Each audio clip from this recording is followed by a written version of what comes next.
Hello and welcome to the Property Roundup on iPropertyRadio with myself, Carol Tallon, where we chat to industry experts to get a view on trends emerging and what's happening on the ground. The show is brought to you in partnership with Property District, changing the narrative of the industry.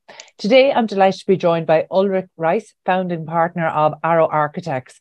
Ulrik, you're very welcome. Thank you for joining us today. Thank you. Thank you very much. Delighted to be here. Ulrik, Arrow Architects. What buildings would Arrow Architects be best known for in an Irish context?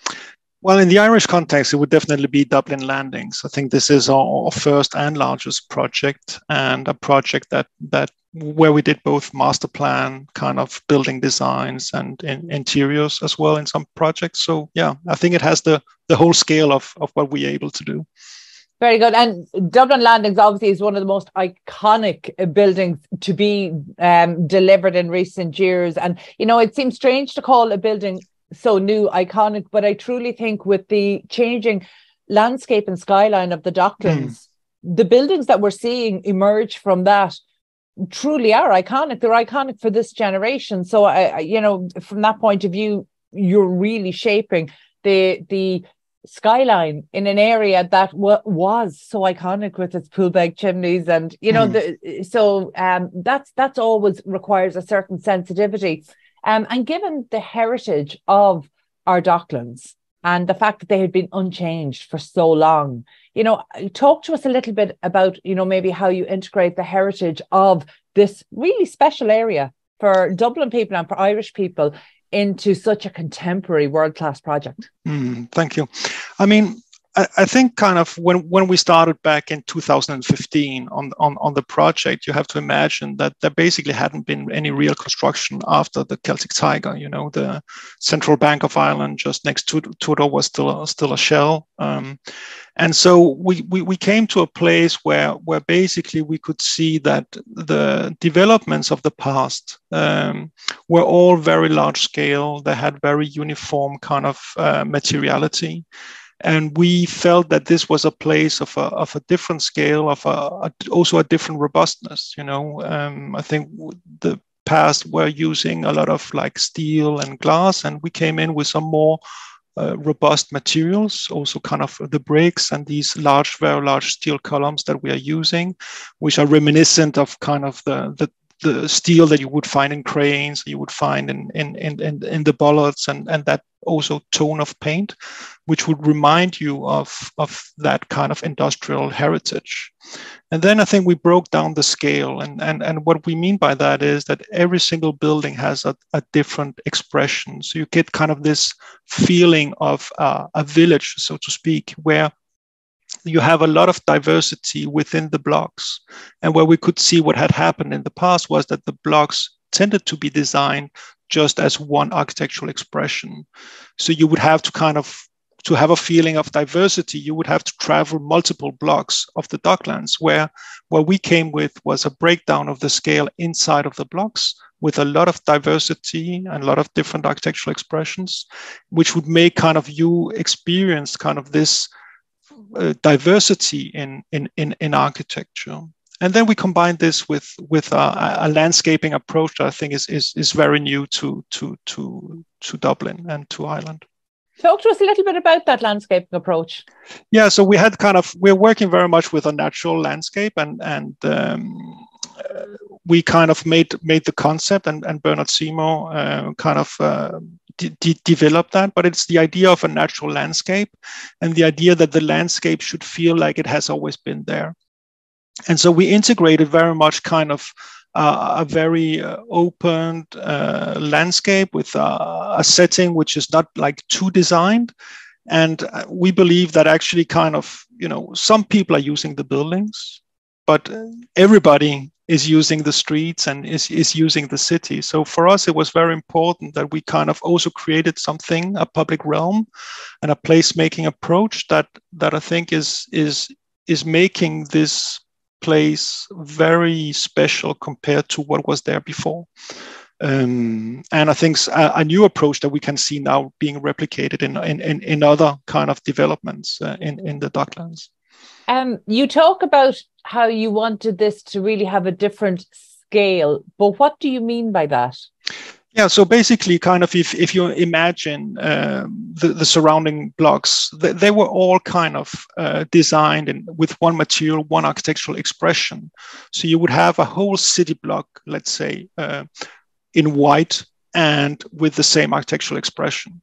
So what we did by scale is that we took these buildings that would have been expressed in one way, and gave each of these buildings inside of that block a different architectural expression, a little bit different height, a little bit different kind of materiality, so that you would have a multitude of architectural expressions in one place. And that would allow you, for example, in the residential kind of buildings, you could clearly identify, oh, this is my building because it's the red one with that brick. This is my building because it's the metal one in gray. This is the one in black, and through that create more, I would say, more identity, also for people living there. Placemaking is something that has certainly grown in the industry consciousness over the past decade and a half. And I think we're possibly still at the stage where there's a little bit of tokenism, a little bit of saying the right thing as opposed to doing the right thing. Mm-hmm. So maybe you could share your perspective on where you think placemaking, the quality of placemaking, and I suppose are we where we are in Ireland right now as an industry, not just on one particular project, but really, has the placemaking movement caught on in a way that can genuinely result in better developments for everybody? Yeah, I think kind of there is a word. I mean, like Arrow Architects is a Copenhagen-based company, and we've been working in Ireland for many, many years. But we are basically working with 100% export, which means that we are working outside of Denmark, and we're working across Europe. So what we do see is that we see that every single country is dealing with things in a different way. And I think an element that is very much kind of we hear a lot in Ireland is commercial reality. And so with that commercial reality, there is, I think, a sense that things have to be done in a certain way, which makes it, like, I think at some level quite conservative, and maybe not so open sometimes for new ideas that I think we are trying to promote, or that we can see are being done in other places. So I think kind of like there is a very much this connection between the building and the public realm.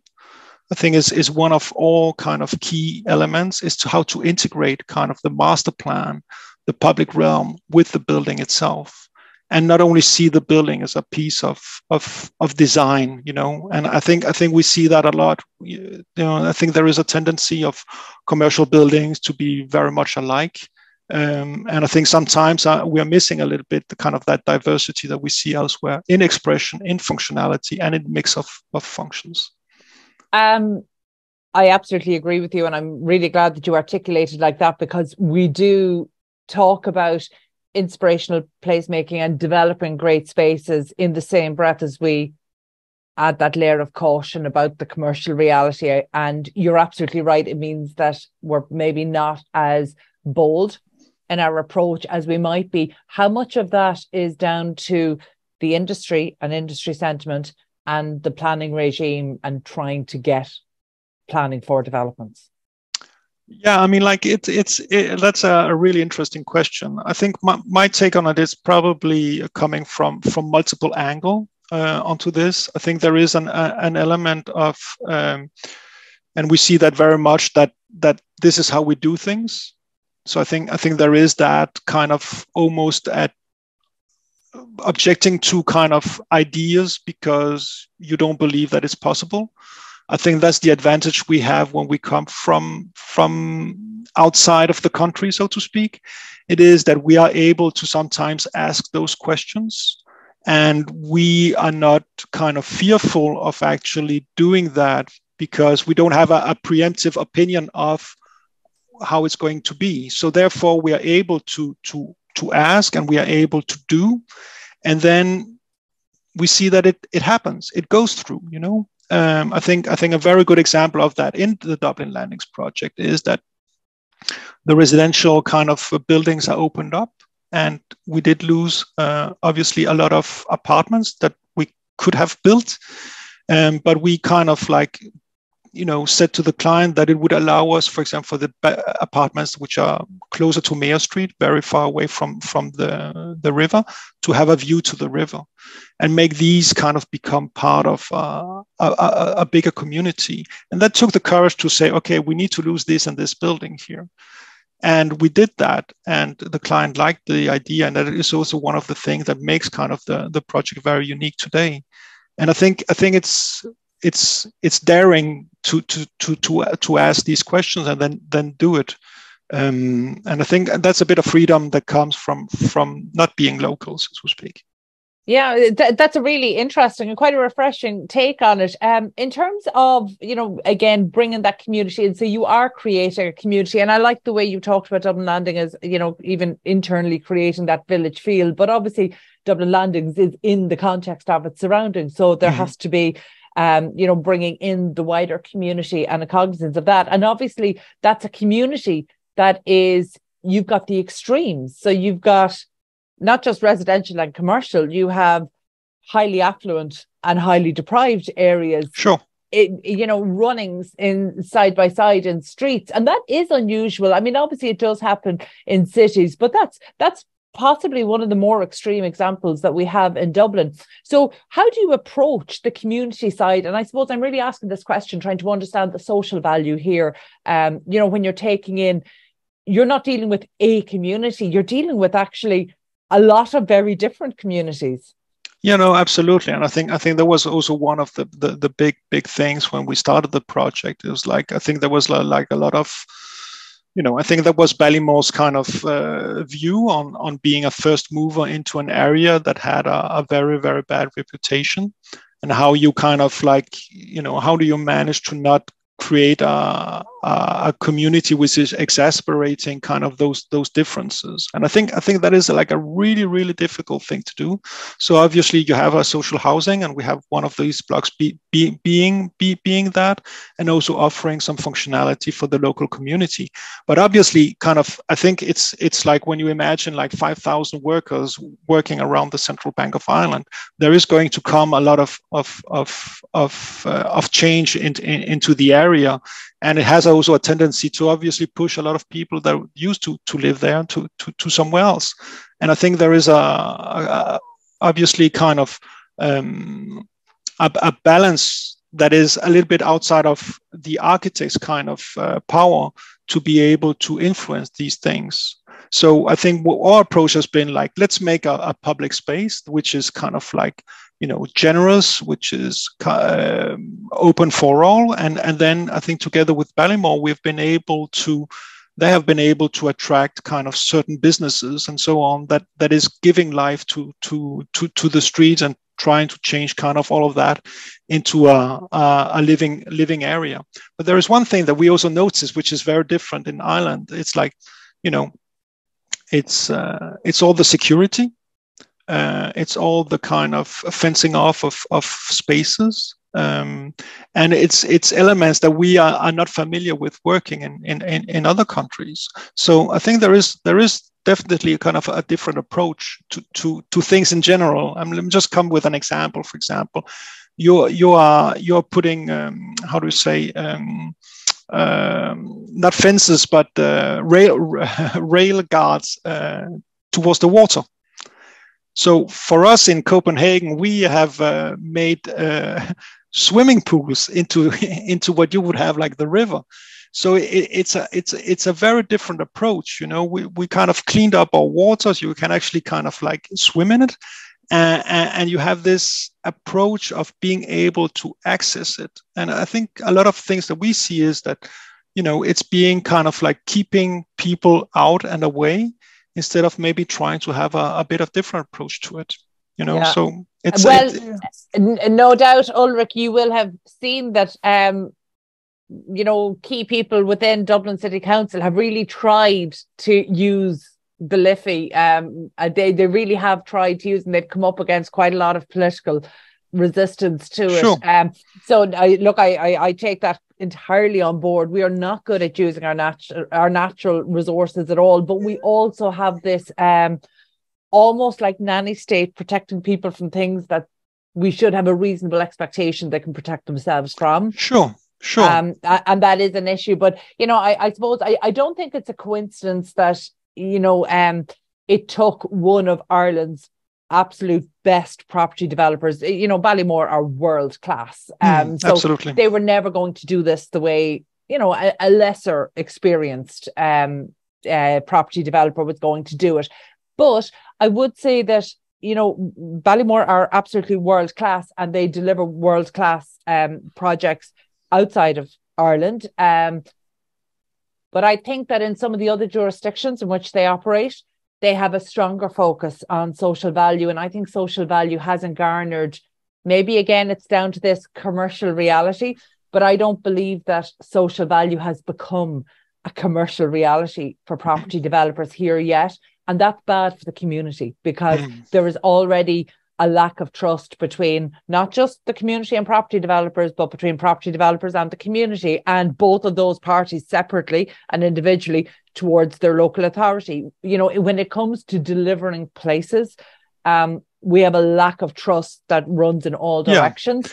And social value could be an antidote to that, but the again, commercial reality, it's not an economic imperative right now, as it is perhaps in London.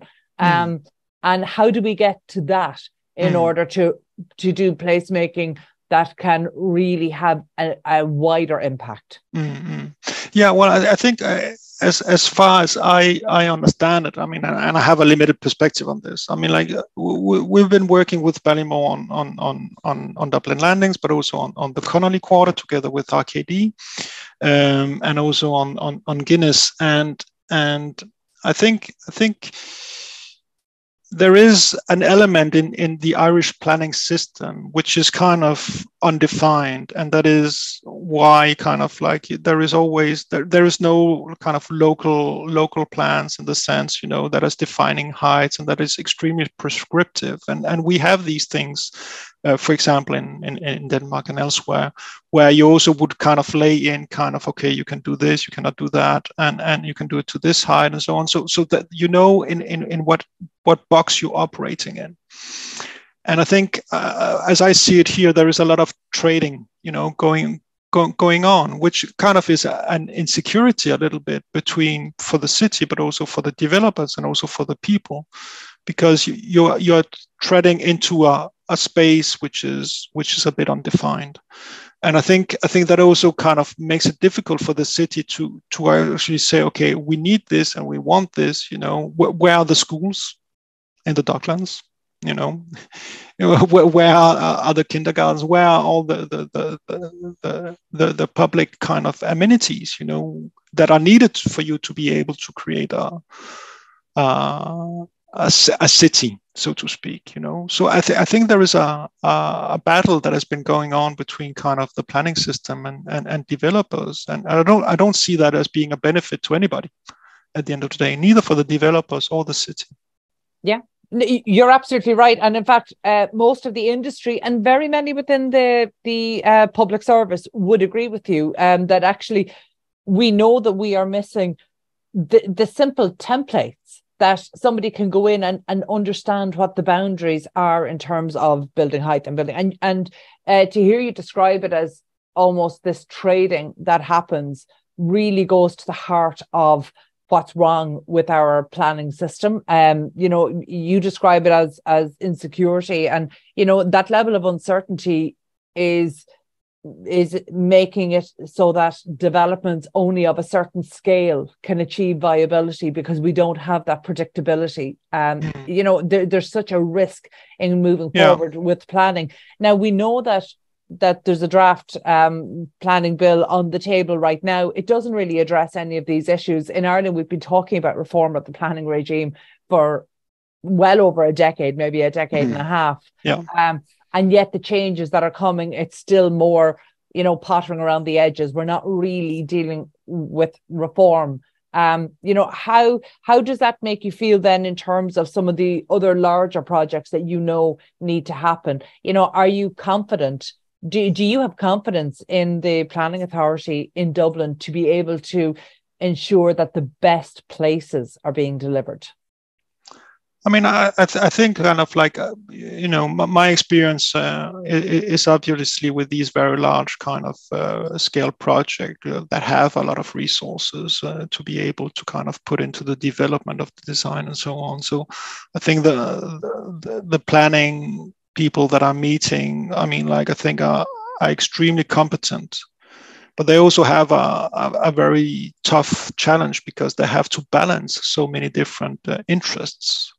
And, at one hand, kind of allow kind of planning to happen, developments to happen, but also kind of protecting the interests of the city.